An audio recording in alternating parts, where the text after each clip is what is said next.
This is the 2002 Gem car that I got for $173.50 at an auction.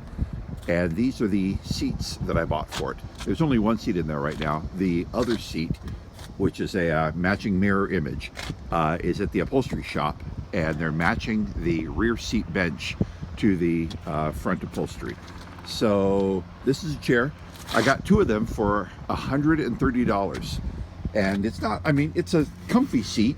The back side is a little small for me. I'm 6'3", so it's a little tight, but it's a golf cart. You're not in there for a long drive, so it's kind of a cute seat. If you want to, you can bring your shoulder harnesses through here, but otherwise, it does fit. You can put your seatbelt right there. It's got a reclining feature, and you can basically recline, sleep if you want to.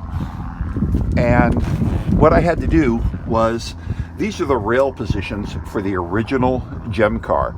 This seat actually came with two sets of rails. So what I did was, in order to match the position of the seat, which is these two holes right here and these over here, it's 17 inches across for the mounting of the new seat. The original seat was less than that. So what I did was I purchased these 17-inch steel bars, which I'll have powder coated and reinstalled.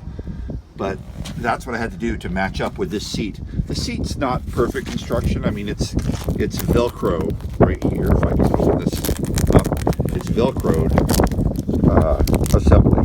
It's not, you know, stitched the whole way, but it's no biggie for me. Don't know if I mentioned, I'm 6'3", so I'm a little tall and a little big, and it's a little tight, but you're not in this car for a really long time. It's just for zipping around. But that's the car. It doesn't look too bad.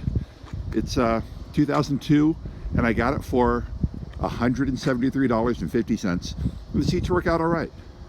On eBay for $130 for two of them.